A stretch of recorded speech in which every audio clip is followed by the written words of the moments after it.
Assalamualaikum. Kami daripada Grup 7 akan membincangkan tajuk perkembangan liberalisme di Malaysia dan cara menanganinya. Sebelum itu, izinkan saya memperkenalkan ahli kumpulan saya. Yang pertama, saya sendiri Zamira Aswana binti Ahmad dan nombor matrik saya ialah 2022 991 417.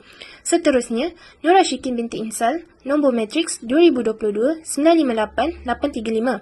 Muhammad Ashraf Haziq bin Suhaimi dan nombor matriks 2022 793 729 dan Azharul Syamil bin Makripin nombor matriks 2022 958 455. Apakah itu liberalisme, ya kawan-kawan? Tahukah kawan-kawan bahawa perkataan liberalisme merupakan dua buah perkataan yang telah digabungkan untuk menjadi satu perkataan? Perkataan tersebut adalah liberal dan isme. Perkataan ini berasal daripada bahasa Latin liber yang bermaksud tentang kebebasan percakapan, perbuatan dan juga mengenai hal keagamaan. Selain itu, perbezaan tamadun ini di antara tamadun yang lain adalah kerana sifatnya yang bersikap individualiti dan sensitif terhadap perubahan zaman dan konteks kehidupan. Hal utama yang golongan ini lakukan adalah untuk melindungi hak dan memberi kebebasan terhadap sesuatu minoriti seperti golongan LGBT, pekerja dan wanita yang mereka rasakan selalu ditindas oleh masyarakat dan agama. Seterusnya, sebab utama liberalisme ini menjadi punca utama perbincangan kita pada hari ini adalah kerana ianya merupakan satu cara tamadun barat yang bernaung di atas nama Islam untuk merosakkan akidah umat Islam.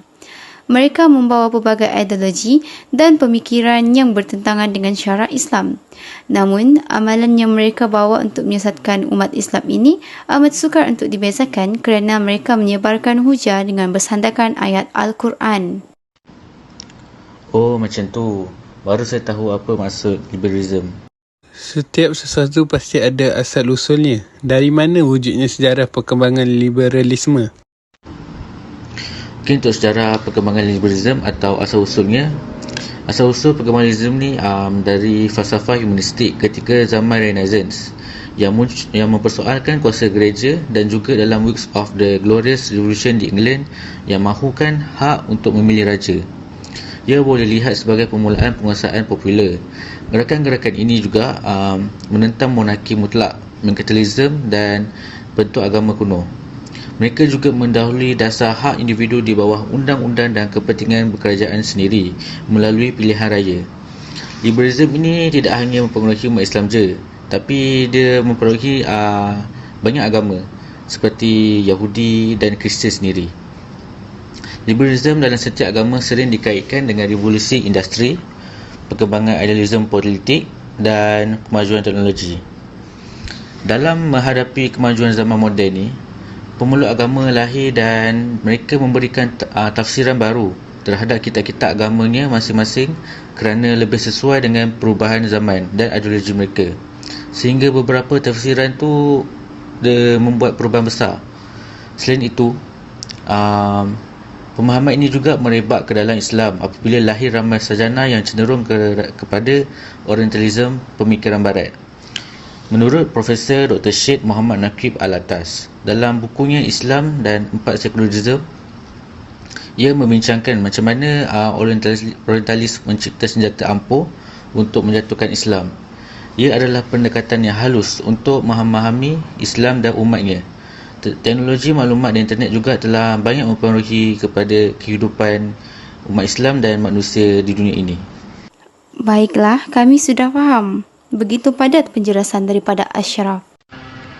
Okey, pada pendapat kamu semua, apakah faktor-faktor yang menyebabkan berlakunya perkembangan liberalisme di Malaysia ni? Pada pendapat saya, terdapat beberapa faktor perkembangan liberalisme di Malaysia. Yang pertama ialah kekurangan ilmu akidah di dalam diri setiap masyarakat. Untuk pengetahuan kawan-kawan, terdapat akidah di dalam diri seseorang itu yang membezakan seorang Muslim dan seorang kafir. Ilmu akidah itu merupakan salah satu tiang kita sebagai seorang umat Islam. Pada zaman kini, kita dapat lihat bahawa ramai Muslim sudah terjebak dengan gejala pemikiran liberalisme. Kebanyakannya adalah daripada golongan remaja. Hal ini terjadi disebabkan kurangnya didikan agama sejak dari kecil. Kekurangan didikan agama dari kecil telah menyebabkan anak-anak ini mula menerima ideologi pemikiran liberal kerana mereka merasakan unsur yang dibawa itu adalah benar. Yang kedua ialah pengaruh buruk daripada media sosial yang tidak ditapis. Seperti yang kita ketahui, pada era ini maklumat berada di hujung jari sahaja. Ramai rakyat Malaysia menggunakan media sosial sebagai platform untuk bersosial dan mendapatkan maklumat. Akan tetapi, media sosial juga merupakan salah satu faktor berlakunya perkembangan liberalisme di Malaysia. Masyarakat lebih cenderung untuk mempercayai apa yang dibaca dan dikongsi di media sosial. Hal ini telah mendatangkan kemudaratan kerana info yang disampaikan melalui media sosial itu tidak semestinya benar dan sahih. Seiring waktu dan isu semasa, terdapat pelbagai kaedah yang dilakukan golongan liberal untuk menyebarkan ajaran mereka. Antaranya membuat postingan di media sosial tentang hukum LGBTQ. Info yang disampaikan adalah tidak benar dan hanya menggunakan logik akal manusia sahaja. Tiga ialah mentaliti masyarakat yang mengambil mudah dan tidak mementingkan hukum hakam juga merupakan faktor perkembangan liberalisme. Masyarakat kini merasakan bahawa sesuatu hal itu tidak perlu diperbesarkan. Contohnya, perkembangan liberalisme di Malaysia bukanlah suatu hal yang membimbangkan. Seperti yang kita ketahui, golongan liberal ini hanya menggunakan akal pemikiran mereka untuk menyelesaikan masalah. Sebagai contoh, isu feminisme juga diketengahkan oleh golongan liberal ini kepada publik. Golongan ini mempunyai akal pemikiran yang telah dipengaruhi ideologi dan unsur liberalisme. Mereka memperbesarkan isu yang sudah lama wujud serta menolak pandangan dan penyelesaian Islam. Mereka menyatakan bahawa Islam tidak melindungi hak asasi wanita kerana mengizinkan suami mengangkat tangan ke atas isterinya. Wah, ternyata banyak faktor yang menyumbang kepada perkembangan liberalisme di negara kita. Sekiranya begitu, apakah cabaran liberalisme di Malaysia ya kawan-kawan? Okey, cabaran liberalisme di Malaysia ni, saya ada 3 poin yang boleh saya uraikan. Untuk yang utama sekali ialah pengaruh persekitaran. Pengaruh persekitaran merupakan antara faktor yang utama mempengaruhi perkembangan ideologi liberalisme ni. Dipengaruhi oleh idea-idea orientalis barat. Menurut sumber dari Kamaluddin dan Jafri ni, aliran ini berusaha memperkenalkan Islam secara rasional dan terbaru. Mereka sering membahaskan isu-isu penolakan syariat, pluralisme agama, pemisahan antara agama dan pemerintahan, kesamaratan gender, kebebasan berfikir dan lain-lain lagi. Pemikir Islam liberal cenderung menolak undang-undang Islam sebagai undang-undang Allah SWT. Oleh sebab itu, undang-undang Islam ni tidak boleh diukur keberkesanannya dengan andaian atau pemikiran yang bersifat terbatas, tetapi merupakan wahyu daripada Allah SWT yang tidak boleh dikritik, apatah lagi dinafikan sepenuhnya. Contohnya, mereka memutarkan belit ayat tentang masalah kemaluan wanita atau maksudnya aurat wanita. Mereka menafikan aurat wanita ni termasuk rambut atau kepala mereka. Malah kenyataan bahawa Islam sebenarnya tidak memaksakan wanita untuk bertudung bagi pendapat pemikir liberal inilah. So disebabkan ini mereka terpengaruh persekitaran golongan yang cenderung ke arah kebebasan. Okay, for the next point seterusnya, media sosial. Pada zaman kini, media sosial merupakan tempat utama manusia berkomunikasi. Internet atau laman sosial seperti Instagram, Facebook dan Twitter sebagainya telah membolehkan ideologi gerakan pemikiran ini mementingkan nilai kemanusiaan tanpa usul teras Islam tersebar luas dan merata. Menurut Anis Malik Taha, percara kenegaraan dan kenegaraan agama hanya timbul selepas berlaku persanggahan kehendak. Manusia mesti berorientasikan kebebasan individu tanpa tertakluk kepada sebarang dogma, ideologi atau sistem kehidupan. Penggalakan pemikiran humanistik ini didorong oleh penggalakan globalisasi dengan kewujudan teknologi kewujudan teknologi maklumat dan komunikasi. Dunia tanpa sepadan dan gerakan yang melemahkan kuasa kerajaan dan sistem kerajaan dunia ini untuk memberikan kebebasan kepada manusia dan rakyat. Pada pendapat saya lah, internet atau media sosial ni mudah mempengaruhi minda anak muda dengan aktiviti atau website yang mengandungi perkara liberal. Hal ini menyebabkan anak muda mudah dipengaruhi dan mengikuti gaya hidup liberal. Okay, untuk yang poin yang ketiga pula, yang terakhir, kurang didikan agama. Didikan agama ni amat penting bagi semua orang. Ini kerana pada zaman kini pemahaman liberal bijak mengelirukan dan menarik orang-orang yang kurang didikan agama. Menurut sumber Ismail, Islam liberal dilihat mendominasi pemikiran umat Islam yang rapuh akidahnya kerana akal dan rasional menjadi tunjang utama untuk digunakan sebaik mungkin. Manakala Islam membenarkan rasionalisme dalam erti kata kegunaan manusia. Oleh kerana akal adalah tunjang utama, Gerakan Islam liberal ia mudah diterima dan ditanggapi selagi ia masuk akal. Ini membuktikan bahawa ancaman Islam liberal harus diketahui oleh umat Islam. Tanggungjawab yang besar perlu dipikul untuk mendidik umat Islam dengan ilmu pendidikan dan nasihat yang sewajarnya. Oleh itu, pada pendapat saya, jika kita kurang mempelajari agama, kita tidak dapat tahu perbezaan antara Islam liberal dengan Islam sebenar. Ini kerana Islam liberal dapat mengelirukan kita dengan pendapat mereka sekiranya kita kurang ilmu agama Islam. Terima kasih di atas penjelasan itu, Ashraf. Bagaimana pula dengan kesan liberalisme di negara kita? Seperti yang kita sedia maklum, setiap perkara yang terjadi pasti akan menyebabkan kesan sama ada baik ataupun buruk. Kesan-kesan liberalisme ini terbagi kepada 3, iaitu kesan kepada individu, keluarga dan juga masyarakat. Kesan yang pertama iaitu kesan kepada individu, di mana liberalisme ini akan menyebabkan kerosakan terhadap akidah seseorang, sukar untuk membezakan ajaran Islam yang sebenar dan juga hukum hakam agama akan dianggap remeh. Hal ini kerana jika seseorang itu telah mempercayai hujah-hujah yang dikeluarkan oleh golongan liberalisme ini, sudah semestinya akidah Islam dalam dirinya akan rosak. Sebagai contoh mengenai hujah yang dikeluarkan iaitu tiada paksaan dalam beragama. Sedangkan dalam agama Islam sudah diketahui sememangnya agama yang benar itu hanyalah agama Islam sahaja. Maka dengan jelas boleh dilihat bahawa golongan ini sengaja merosakkan akidah dan menyebabkan seseorang itu berada jauh daripada landasan agama Islam yang sebenar.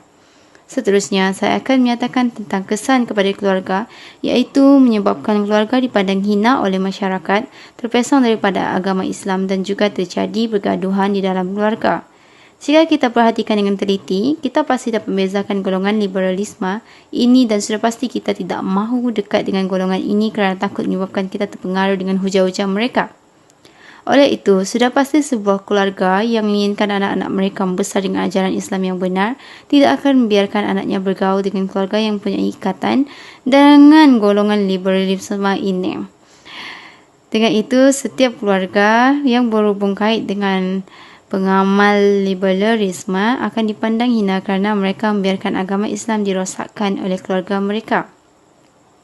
Bukan itu sahaja, mengenai pergaduhan di antara keluarga, itu akan terjadi kerana terdapat perbezaan pendapat di antara keluarga tersebut. Akhir sekali, merupakan kesan kepada masyarakat iaitu menyebabkan disisihkan oleh masyarakat dan menyebabkan kehidupan bermasyarakat tidak aman dan harmoni. Hal ini kerana masyarakat Islam yang mengetahui dengan betul hukum hakam Islam sudah pasti akan menolak segala perkara yang dapat merosakkan agama Islam. Sebagai contoh dalam Islam, amatlah diharamkan lelaki menyerupai wanita dan juga sebaliknya. Namun dalam amalan liberalisme ini, mereka memberikan kebebasan kepada golongan LGBT untuk hidup sedemikian. Dan jika masyarakat Islam mengetahui tentangnya, sudah pasti mereka akan menyisihkan kaum-kaum LGBT ini daripada terus merosakkan agama Islam. Akhir sekali, kehidupan masyarakat tidak akan tenteram jika pemikiran masyarakat selalu dimanipulasi oleh golongan liberalisme ini dengan menggunakan dasar Islam. Justru itu, jelaslah bahawa setelah membincangkan tentang kesan liberalisme ini, ia jelas dapat memecah belahkan keamanan sebuah negara Islam termasuk negara kita sendiri. Begitu rupanya, kita sudah mengetahui konsep, faktor, cabaran dan kesan liberalisme. Bagaimana pula dengan kaedah mengatasi liberalisme di negara kita?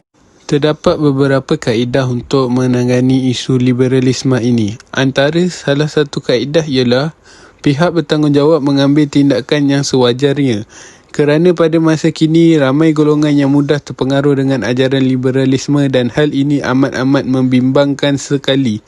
Kerana ia dapat memesongkan iman seseorang Muslim. Selain itu, kaedah lain pula ialah dengan mengadakan kempen kesedaran liberalisme.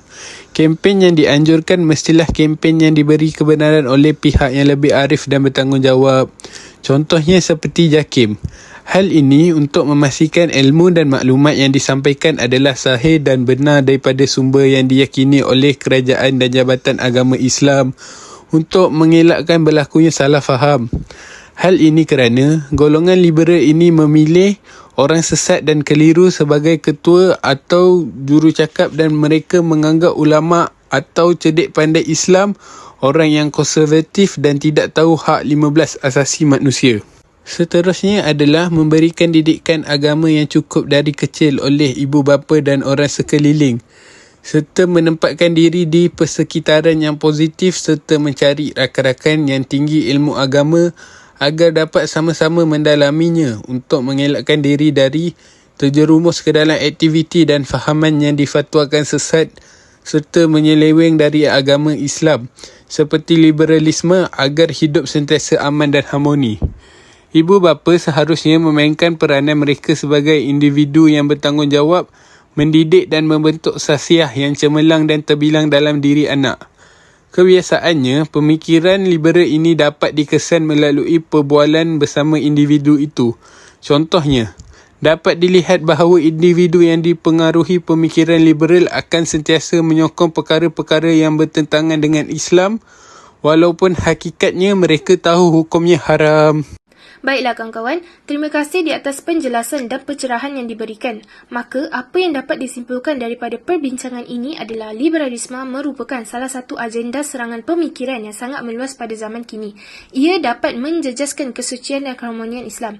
Oleh itu, setiap individu perlulah menghayati agama Islam kerana ia adalah agama yang benar dan dapat membimbing seseorang dalam hidup mereka.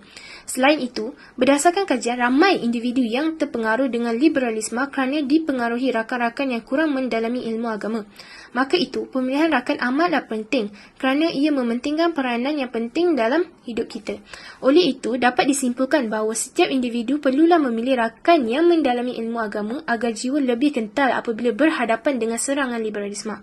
Sudah terang lagi bersurlo bahawa liberalisme ini datang daripada pelbagai faktor yang bermatlamatkan untuk menyesatkan umat Muslim.